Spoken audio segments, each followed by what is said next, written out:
श्री शिवाय नमः दोस्तों। जैसे कि दोस्तों आप सब जानते हो, कल है गुरुवार का दिन। गुरुवार के दिन पड़ रही है द्वितीया तिथि। तो दोस्तों आपको लगातार 7 गुरुवार ये उपाय करना है। यदि आप इस उपाय करते हो ना, तो आपकी जो भी इच्छाएं हैं, जो भी मनोकामनाएं हैं, वो मनोकामनाएं आपकी अवश्य ही पूर्ण हो जाएगी। बस गाय को आपको एक ऐसी चीज़ खिलाकर आनी है जिसे खिलाने से आपकी सारी मनोकामनाएं बहुत जल्द पूरी हो जाएंगी। तो दोस्तों पूज्य गुरु जी कथा को सुनकर उपाय को अच्छे से समझाने का प्रयास करेंगे। दोस्तों यदि आपका गुरुग्रह मजबूत होगा ना, तो आपके जो सारे कार्य हैं टाइम पर होते चले जाएंगे। जैसे शादी आपकी टाइम पर हो जाएगी, नौकरी आपको टाइम पर मिल जाएगी, आपके किसी कार्य में बाधा नहीं आएगी अगर आपका गुरुग्रह मजबूत होगा। अगर आपका गुरुग्रह मजबूत नहीं है तो आपके विवाह शादी में रुकावट आएगी। आप जिस भी कार्य को करने जाओगे वो कार्य में आपको सफलता कभी नहीं मिलेगी। आपकी नौकरी में बाधा आएगी, आपकी शिक्षा में बाधा आएगी यदि आपका गुरुग्रह मजबूत नहीं होगा। तो दोस्तों यदि आप चाहते हो कि आपका गुरुग्रह मजबूत हो जाए, तो बस आपको 7 गुरुवार लगातार इस उपाय को करके देखना है। जो भी आपकी मनोकामना है, इच्छाएं हैं, साथ ही इस उपाय करने से आपका गुरुग्रह मजबूत हो जाएगा। तो आइए दोस्तों जानते हैं उपाय कैसे करना है। यदि दोस्तों आप अपने भाग्य को चमकाना चाहते हो, अपनी किस्मत को चमकाना चाहते हो, साथ ही गुरुग्रह को मजबूत करना चाहते हो, तो इस उपाय को करके देखिएगा। इस उपाय करने के लिए आपको लेनी है चने की दाल। चने की दाल 1 कटोरी लीजिए। 1 कटोरी में आपको चने की दाल भर लेनी है। साथ ही आपको लेना है गुड़ का टुकड़ा। गुड़ का टुकड़ा जो आप लोगे ना, थोड़ा सा बड़ा टुकड़ा आपको लेना है। और आपको इस चने की दाल और गुड़ के टुकड़े को लेकर जाना है कहीं भी गौशाला। अगर आपके घर के पास गाय माता है तो वहाँ चले जाइए। अगर आपके घर पर ही गाय माता आती हो तो वहाँ पे आप इस उपाय को कर सकते हो। इस उपाय को आपको लगातार 7 गुरुवार करना है। अब आप गौशाला चले जाइए और चने की दाल और गुड़ को आपको गाय माता को खिला देना है।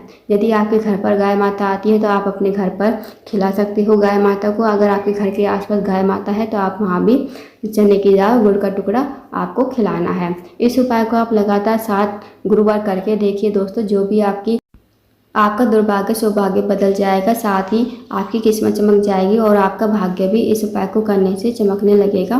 तो दोस्तों करके देखिएगा इस उपाय को। बहुत ही अचूक और विशेष उपाय है गुरुवार के दिन करने वाला। आप जानते हैं दोस्तों अगले उपाय के बारे में। अगला जो उपाय है दोस्तों मुक्ति के लिए। यदि आपके घर में कोई व्यक्ति काफ़ी लंबे समय से बीमार पड़ा है, उसकी जो बीमारी है दूर होने का नाम नहीं ले रही है, तो आप इस उपाय को अवश्य कीजिए। इस उपाय करने के लिए आपको लेना है एक लोटा जल तांबे के पात्र में। साथ ही आपको लेनी है 1 बेलपत्र। जो बेलपत्र लोगे आप कहीं से कटी फटी खंडित नहीं होनी चाहिए। और आपको चले जाना है शिव जी के मंदिर में। शिव जी के मंदिर में जाकर सबसे पहले आपको 1 लोटा जल शिवलिंग के ऊपर श्री शिवाय नमः कहते हुए समर्पित कर देना है। अब जो आपके पास 1 बेलपत्र है, वो बेलपत्र आपको अपने सीधे हाथ में रखनी है। भगवान से प्रार्थना करनी है उस रोगी व्यक्ति के लिए, जो रोगी व्यक्ति आपके घर में काफ़ी लंबे समय से बीमार पड़ा है। उस व्यक्ति का नाम लेते हुए और गोत्र बोलते हुए इस बेलपत्र को आपको कुंडकेश्वर महादेव का नाम लेते हुए शिवलिंग के ऊपर समर्पित कर देना है। 2 मिनट आपको मंदिर बैठना है, श्री शिवाय नमः का जाप करना है। अब जो आपने बेलपत्र चढ़ाई थी ना शिवलिंग के ऊपर, वो आपको महादेव से विनती करते हुए औषधि के रूप में आपको अपने घर पर लेकर आनी है।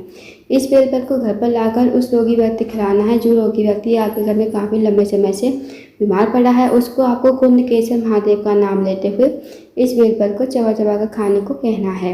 यकीन मानिए दोस्तों, यदि आप इस उपाय कर लेते हो तो जो भी आपके घर में रोगी व्यक्ति है, उसकी जो रोग है, बीमारी है, वो धीरे धीरे दूर हो जाएगी। तो इस उपाय को अवश्य कीजिएगा।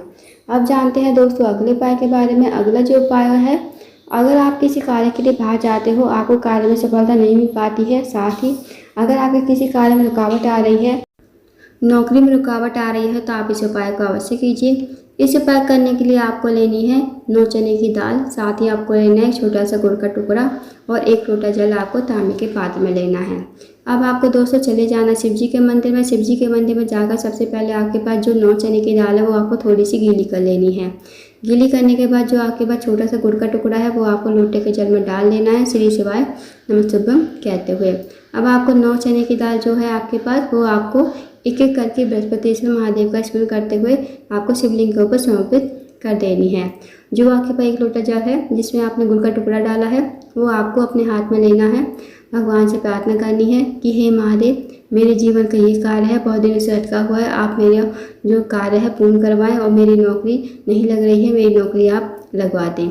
उसके बाद आपको 1 लोटा जल शिवलिंग के ऊपर श्री शिवाय नमः कहते हुए समर्पित कर देना है।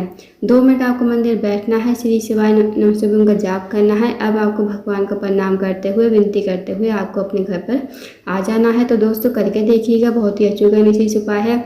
इस उपाय को यदि आप करते हो तो जो भी आपका कार्य अटका हुआ है वो कार्य आपका पूर्ण हो जाएगा। अब जानते हैं दोस्तों अगले उपाय के बारे में।